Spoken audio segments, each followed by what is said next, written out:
Welcome to Microsoft Excel 2019, Lesson 5 by Megan Reese. In this lesson, we're going to focus on all of the functions and formulas that are most likely to appear on the MOS test. Also, these are just functions, even if you're not taking the MOS test, these are functions and formulas that are definitely used a lot, especially the if function. I use this constantly for various things, so they are definitely worth your time to learn. So mostly we're going to focus on those advanced functions. My students have often told me that that's the part they struggle with the most on the MOS test, is remembering how to do those functions. In fact, I have them do this lesson again, like go through this lesson again before you take the MOS test. Make sure you know how to do all those functions, because they're the things that are probably going to mess you up the most. So we're going to go through those today. If you look at the lesson, we're going to do if, a bunch of different kinds of ifs, functions. Ifs are awesome. They're the closest thing to coding that you do in Excel. It's basically like coding. If this happens, then do this, but if not, then do this. That's an if function. Some counting functions, concatenate. These are all very easy functions. Mid's a little tricky, but the rest of them are quite easy. And then we're going to do a bunch of time functions. These are less likely to appear on the test, but we're still going to learn how to do those. And then and or functions can be a bear. But nested functions is a big deal. It's when you use more than one function stuck in together. So you usually only do two. You'd be pretty advanced to do three, but where you're using and if, or today, or you wouldn't use today, but concatenate and lower or whatever, where you combine two functions in one line. So nested functions can be a little bit tricky. So that's the stuff we're going to cover today. We're going to go ahead and start with the if function. Now, like I said before, an if function is a little bit like coding, where you say, if this happens, then do this. If it doesn't happen, then do this. Okay. And I've been using those if functions all along. Anytime in any of your assignments you see a check mark, when you get it right, you get the check mark or you get the point. That's an if function. Okay. I've got it all buried deep, but basically I've got it set up somewhere saying if they get this answer, then give them a check mark. If they don't get that answer, give them an X, right? So you've been seeing the result of if functions all along. So let's go ahead and start here. I've got a couple of numbers in here, and there's three parts to an if function. So you're going to do equals if, oops, not og, if, open parentheses, and it tells you what the three parts are right here. I don't know if you've been paying much attention to this when you write in a function, but it tells you what it's going to do. The more complicated your function is, the more useful that's going to be. So it's saying if logical test. So what are you looking for? Okay, what's the situation we're looking for? And if it passes that logical test, what do I do? And if it doesn't pass the logical test, what do I do? Okay, so the logical test we're going to do is if this number is greater than that number. Okay, so if it is, what do I do? Well, I'll give myself a point. And if it's not, comma, I'll do a 0. Your syntax is really important. Those commas are thens. Okay, one other thing to be very careful about, do not use spaces. This would work okay just fine. It would still work if you put a space in there. But the way I write I never do spaces when I write these, okay? And because of that, when you guys are getting your check marks, it's using an if function to say, does what they put in match what I put in? And since my answer has no spaces in it, if you put spaces in your answer, it's gonna come up wrong even though it's right, okay? Just because of a syntax thing. Really no way to avoid that without putting in a lot more work for me. So no spaces, don't use any spaces. All right, so we return to 1 because this number is greater than this number. Now if I drag it down, I get zeros because 12 is not greater than 45 and 54 is not greater than 54. It's equal to it. Now I could come in here and say, okay, well, what if I want greater than or equal to? Okay, and then I drag it down, that's gonna capture that 54, right? So that's how I tell it what to do. Now, sometimes you may want your results to be words, okay? And I believe your first example asks for this. Yes and no. Instead of 1 and 0, I want yes and no. We can't just do yes and no, okay? Remember that Excel does not like words. See, it's like what? It does not know what I'm talking about, okay? Just like everything else we've done, I've got to put it in quotes. Yes, no, okay? And now it's going to return exactly what I typed in. The only time you don't have to put quotes in Excel for words is if you do true and false. Because according to Excel, true and false, notice it automatically capitalizes it. That's a mathematical value. Either it's true or it's false, okay? All right, so there are some basics. Your assignment is going to let you practice that concept many, many times, okay? Notice that you can also do blanks. Okay, now this is something that is on the MOS test. I never taught this to my students before until I took the 2019 test, and I was like, oh, they're putting blanks in here. I didn't expect that. A blank just means that instead of a yes, it's your no answer. So if it's not true, I'm gonna, well, you can do it for either one, but I'm gonna put in a blank. A blank just is two quotes together. Okay, and what that does is it says, if it's not true, then use the blank. And so when I pull it down, I'm going to get a blank there. And of course, I could do it on either one. I could say if it does match it, then do a blank. Otherwise, I'm awesome.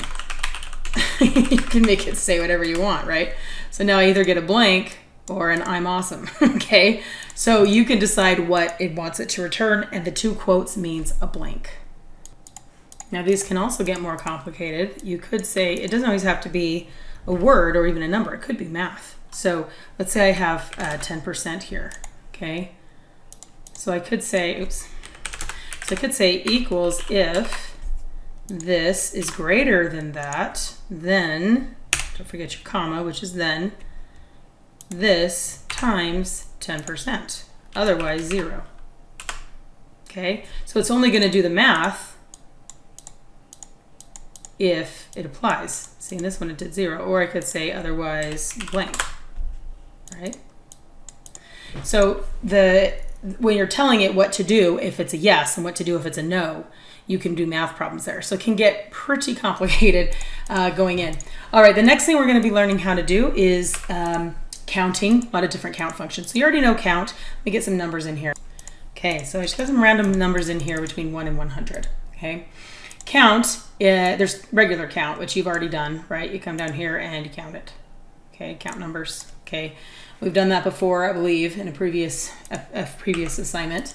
Now the next one is count if. There's count if, sum if, average if, all ifs combined with major popular functions. And they're used so often that they've created its own function, so you don't have to do average and then nest the if or whatever. It does it together. So count if is when you're saying only count the ones that apply. So equals count if.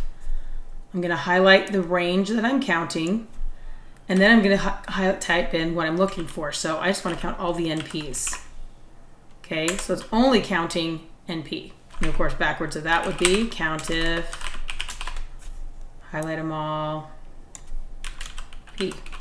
Okay, notice the syntax on that. Okay, count if.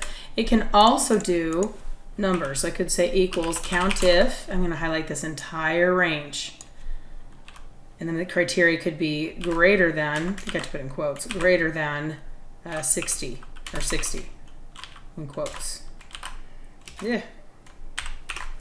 Promise I know how to type. Okay. There are 42 numbers in this list here that are greater than 60, but notice I had to put that in quotes. Okay. Let's do another one. So equals count if all these numbers, comma, quote. Let's do less than 14. Let's do less than or equal to 14. Like that. See, there's 10 numbers that are less than or equal to 14. Okay, so that's how you do count if. And in your assignment, you're going to be asked to count a lot of different things. I'm going to delete a few of these because you're asked to count blanks, okay? And not blanks. Another thing that they put in the test that I would not have thought they would test you on. So equals count if. I'm going to highlight all the numbers. Oops, let's do all of them. And we're counting blanks. Okay, there's 9 blank boxes. And then conversely equals count if. Let's pick all the numbers, and we're going to count everything that's not blank. Okay, which is this symbol. Okay, so it's just the less than, greater than, although I got to put that in quotes. So quote, like that, and it's going to count everything that is not blank, like that. Okay, so 96 numbers not blank, 9 of them are blank. All right, next one is average if. I had to do quite a bit of setup on this one because there's a lot of reasons to do average if and sum if. So average if and sum if is going to say average everything that qualifies under this criteria. Okay, so average everything that fits my criteria. So let's say I want to do equals average if, I'm going to do all these numbers, okay, comma, And now it asked, so it said, notice it said here, I want the range. This is where average if can get very confusing on this one. So the range and then the criteria and then the average range if we need it. That's if we're going to use information over here to average. Right now we're not going to. So average if in all this criteria, everything that is greater than 5,000. Oh, I didn't need to put in quotes. Sorry. Okay. And it tells me what that is. So basically it took all the numbers in here that were over than 5,000 and averaged them together. That's what they did. Okay. I can do the same thing with sum. I can say equals sum if this whole thing, everything that is less than 3,000. I'm sorry, put in quotes. I forget that every time. So now it just summed them all up. So it found all the numbers in here that were less than 3,000, which is like this one and this one and this one, right? And it, or less than 3,000, not even that. There's like 2 numbers in there. And it added them all up. And that's how I got that number, okay? Now you can get more complicated when you're using other criteria. Okay, so with average if, that first one was when you aren't using any other criteria than what you highlighted, okay? But you might want to use a separate set of data. So I want to average this information, but I'm only going to average it if something over here says what I want it to say, which means I have to do this first. That is the most confusing thing about average if. So average if, I'm going to come over here and say all the teams. I'm averaging this number, but right now I'm saying I only want anything in this range that the criteria is 1. Okay, so now it's only giving me the ones. And then this is what I want to average. So now it took all the people that are on team 1 and averaged what they made in the first quarter. Okay, so in this case, you're using 2 sets of data. And the most confusing part of that is which one do I highlight first, the team or what I'm averaging. So you always highlight the averaging stuff last. You got to give it the criteria so it knows to search for, and then it will do the math. Okay, another example equals average if they are in Omaha. Okay, and then average, maybe I'll do all of them. Okay, and now it averaged all the people that are in Omaha. What was their average? And now sum if is exactly the same. Sum if, and I could say, you know, this one, Cedar Rapids, comma, and then I highlight this, and I'm going to get a much bigger number because it's going to add all the Cedar Rapids together, right? So those two can be a little confusing, and they are on the MOS test, depending on which version you get. They're probably going to ask you to do either average if or sum if. So you'll have several opportunities to practice using those things where you're going to be searching for the salary for women or men or for their department or whatever it might be. Then you can also do one called Count A. And Count A is when you want to count letters, okay? So if I tried to do count here, if I did count and I tried to highlight all of these, it's not going to know the answer. It's going to give me a 0 because it doesn't find any numbers. Counting only counts numbers. So if we do count A, in other words, count text, okay, now it knows, okay, there's 20 of them, okay? So that's how you would go through and count text, okay? All right, the next function we're going to learn is called concatenate. I really wish they could have found a better word for it than concatenate. It's kind of hard to spell. But concatenate is just a fancy way of pushing things together. So for example, you've got Jasmine Beardmore. We want to put it into one. So I'm going to insert a new column here. Now I know you could come in here and do flash fill. Okay, I mean it does the same thing. So if I did Beardmore, Jasmine, okay, and I could use flash fill. But a lot of times I don't like to use that because I have found that sometimes flash fill will do weird things. Like one time I did this and it put a 4 in everybody's name and I could not figure out why. Like sometimes just weird things happen. And so sometimes I like to do concatenate because then I'm sure nothing weird happens. Plus it could be, you could do a lot of other things with it. So concatenate basically says equals concatenate, big long stupid word, okay, just double click there because I don't want to type it in. And I'm going to say maybe this, comma, that. So if I do that, it just puts those numbers next to each other. Okay, so concatenate, just whatever I do, equals concatenate, and I can do this, comma, this, comma, this, comma, this, whatever. And it's going to put it all together as one word. It won't put spaces in or anything. It's going to treat it like one word. Okay, so for example, I wanted to do El Paso, Texas, equals concatenate this, comma, this. But the problem is it doesn't do, like I want it to say comma space Texas, right? So I have to put that in. So I'm going to do equals concatenate this, comma, and then I want to put in, I have to put in quotes, a comma and a space, and then quotes, and then another comma. Okay, so that might sound really weird, but it comes out looking like that, okay? Because these are the pieces, right? I want the I3 and the J3, and in between, I want a comma and a space, but I have to put the comma and the space in quotes, okay? So that could seem confusing, but it's going to work every time. You don't have to worry that flash fill might not work, or better than flash fill, the problem with flash fill is maybe later on, I'm going to be adding new things. I'm going to add new cities in here. If I've already put concatenate down like that, then as I add new cities, you know, where I live, okay, it's going to automatically populate it. Flash fill is not going to do that. I have to do it by hand every single time.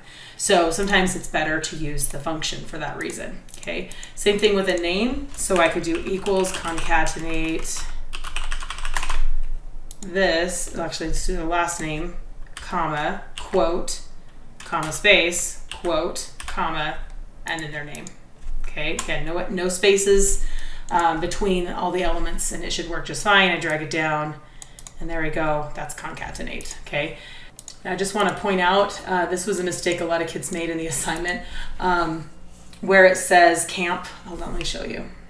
Okay, I've seen this mistake a lot in these lessons and in my old 2016 lessons, where you're supposed to do concatenate equals concatenate, and then kids just go this, comma, this. There's no such thing as a camp double, okay? You need to find the words that match, which means you're not going to be able to drag it down. You're going to have to do each one on its own. Concatenate, camp, comma, fire, right?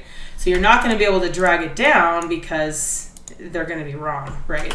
So you have to do them one by one and find the word that goes with it. Okay, so just thought I'd point that out because I have seen kids make that mistake.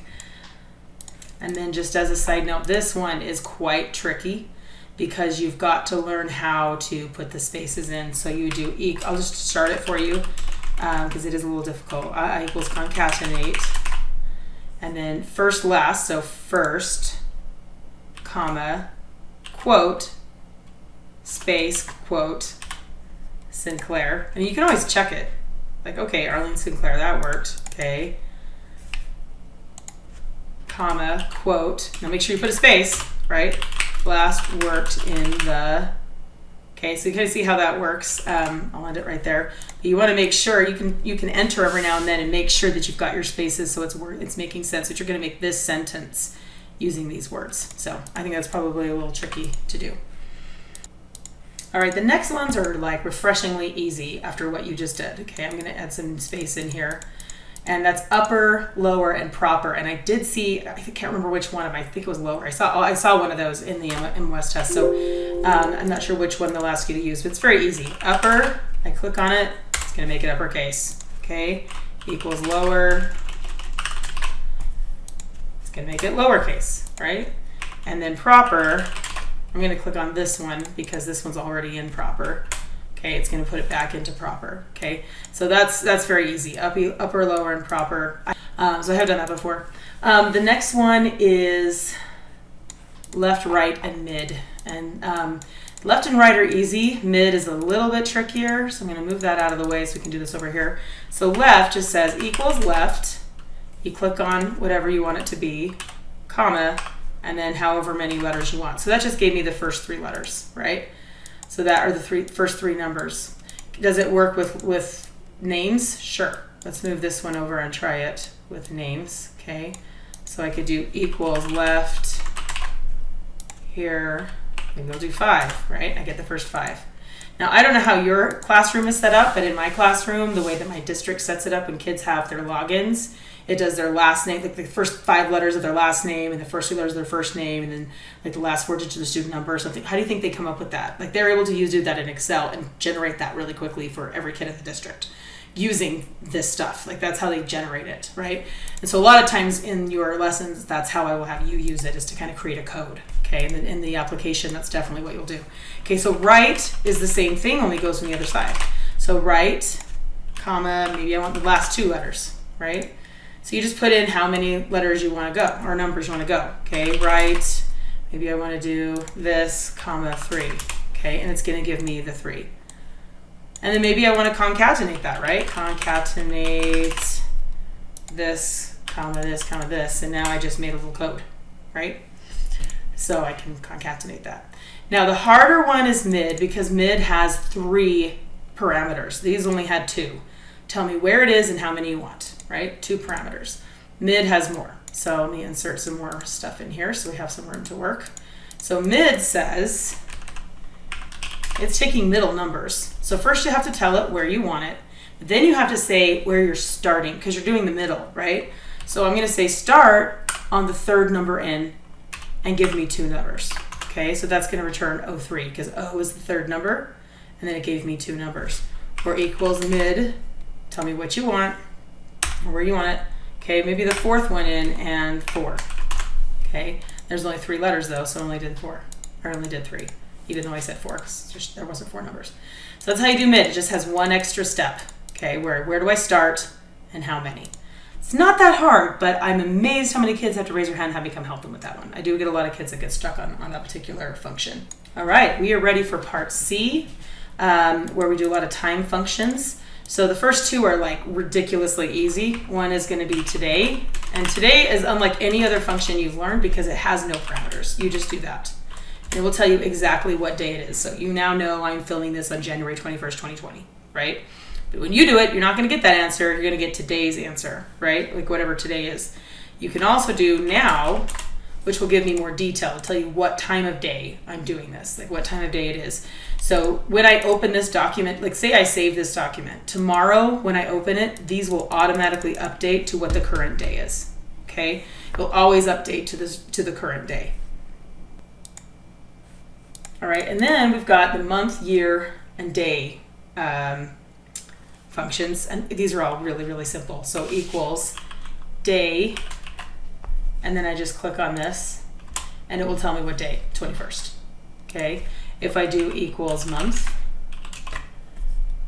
it'll tell me what month it is. Equals year, and it will tell me the year. So that's how you kind of decompress it into different levels, okay? And then if you want to put it back together, you just do date, this, comma, this, and it, well, see, I went out of order, so let's fix that. So equals date,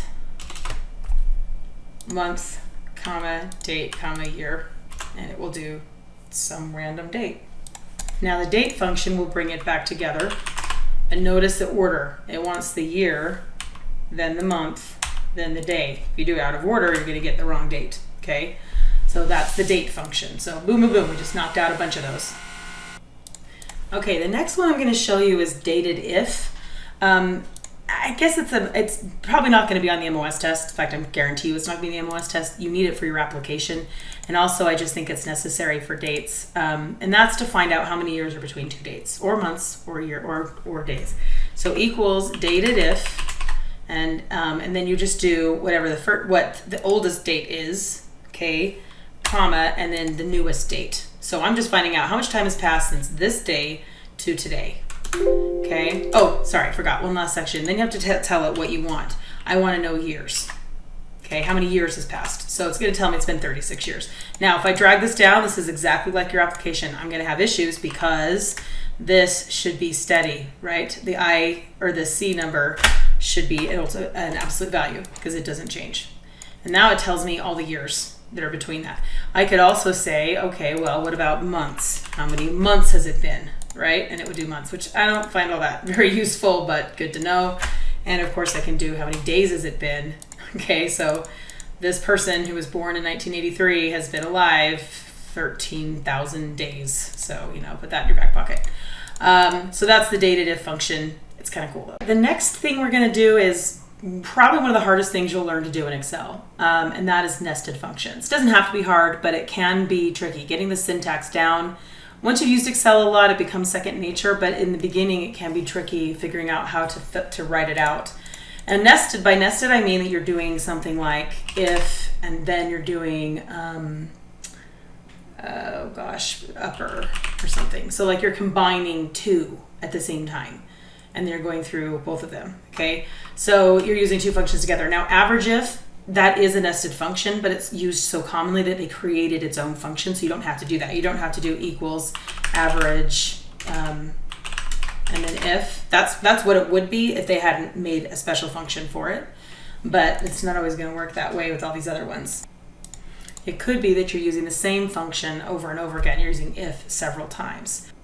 Okay, so for example, let's say I want this to say Beardmore, comma, Jasmine, and I want it in lowercase. I don't want to have to go through two columns to achieve that. So I'm going to start with lower because that's the last one. You always want to start with the one that's going to be done last, right? So after I've concatenated it, then it needs to be lowercase, right? So then I'm going to do concatenate, okay? And now I'm going to do concatenate like normal, right? This, comma, commas, let's see, comma space, yeah, comma space, comma, Jasmine. And then I can close it, but I need to close it twice, okay? Because there's two, there's lower and concatenate. And there you go, did them both, okay? So it just hit two birds with one stone. Instead of having to do it again, it's all done, okay? Okay, so I'm gonna actually show you very specifically what you're gonna do in your assignment because it's hard. It is not easy. And it is a tad more advanced than what you'll probably do in the test. I think there might be one nested function in the test that I've seen, but so I just want to help you out on this one. So the first one is going to be asking, it's if and sum together. So we're going to do if sum, okay? And then we're going to add a bunch of numbers together like that, okay? And then we're going to close the parenthesis. If you're not sure, you can always try it. Sometimes if it doesn't work, it could be because you have to put the parenthesis somewhere. But in this particular one, close that parenthesis, and I'm going to say greater than 2,000. Now you'd think like I'd have to put in quotes. We don't. I don't know why. COUNTIF makes you put it in quotes. In this one, I don't have to. And then I'm going to say if it's greater than 2,000, then yes, otherwise no. So you see I'm using both. I just summed these numbers up, right? So if the sum of all these numbers is greater, well, that's going to be high. Let's make it 20,000 because it's, or 2 million because that's going to be a big number. And then no, the sum of it is not greater than $1 million. Okay, so if I add all these together, it's not greater than $20 million, right? But I could say $1 million, we'll do it, probably not, okay? So if the sum is greater than this, type a yes. If it's not, then no. And yours is similar to that in your assignment. Another one you have to do is average sum. So in that case, you're gonna do average sum, and then you're gonna add the information together, and you're going to close it, add a comma, and now we're going to sum some numbers together, close it, and then we're going to sum some other numbers together, and then I have to end it. Sorry, I just pressed enter. It'll usually do it for you. It'll give you an error, and then it will do it for you. But anyway, that's how you write that one out. So I'm averaging it, summing it, summing it, summing it. And so in your assignment, I believe it's asking you what you're doing, because that might have not made sense, like why we're doing that. What we're doing is we're skipping a step. So right here, I could come in here and I could average each of these one by one, right? But I'm doing it all in one step. I'm saying take all these averages and sum them together all in one step. Sometimes you don't have room to have a column for every little math problem you do. You want to put it all in one area, right? So basically I'm saying take this average, this average, this average, and sum them together. Now, the one you're more likely to do are nested if functions. This is where you have more than one if function. This is probably the most common thing you'll ever use it for, okay? And that's where you're saying equals if all these numbers, or actually just this number, sorry, if this number is greater than 10,000, oops, then let's say high. Okay, but what if we don't want to have otherwise low?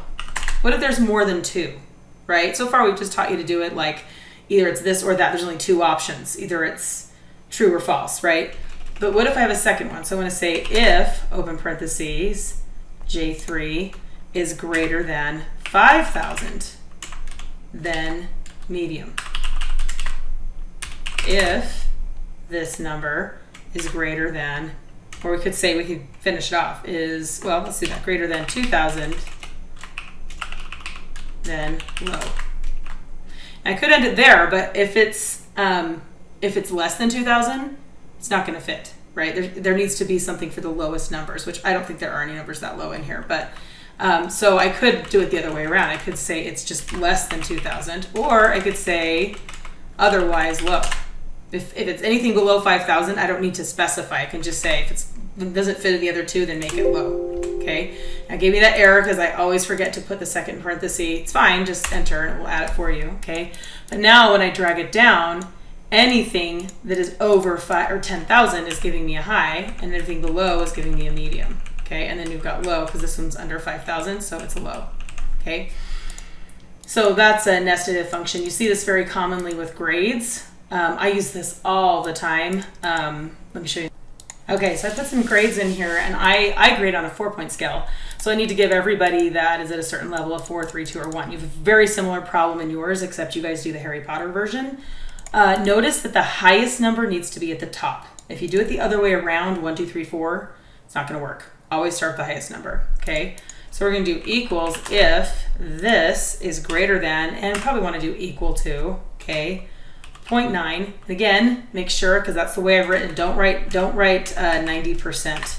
It will work as far as it being correct, like it will still work, but you won't get your check mark because that's not how I wrote it. So make sure you do 0.9, okay? So if L3 equals to 0.9, then I can either click on the 4 or I can just type 4. I like to click on it because I can change it later if I want to. Although, because of where it's placed, it's going to be a pain, so I'll keep it there. 4. If this is greater than or equal to 0.8, then 3.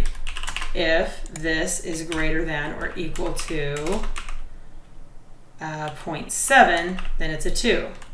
If this is greater than or equal to 0.5, then it's a 1. Otherwise, it's a 0. There's quite a few of those. I usually just press them until it tells me I'm right. Okay, so then when I drag it down, I'm good to go. Okay, so now my 1s and my 0s, okay, I had to get, I think, a 60% or whatever, 90, okay, and it goes through and puts all my grade scale in. I do that all the time when I'm grading. Like if I'm grading a bunch of stuff in Excel, because I do almost all my grading in Excel, and then I can automatically get that number and enter that really quickly into my grade book. Okay, so that's a nested if function. They are common. They can be a little tricky. You can always go to the solution video if you're having trouble with the one that you guys have to do, because you're doing there's 1, 2, 3, 4, 5, 6 parameters on it. That's a lot, 6 different if functions in that. So that is a lot to do. All right, the very last thing we're going to be studying now is and ors. And that's another nested function, okay? And they can also be a little bit on the tricky side. So an and function says I'm looking for this and that. It's only true if 2 things are true, okay?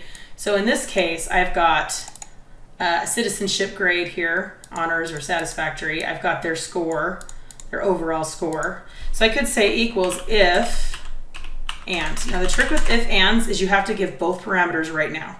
So you're going to say this is greater than, I don't know, 60%, and this equals H.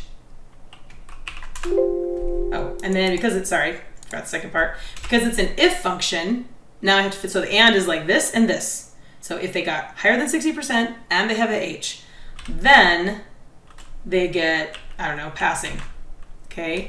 Otherwise, they're not passing. Oops, okay. So now I can pull that down, but they have to meet both parameters in order for it to be correct, okay?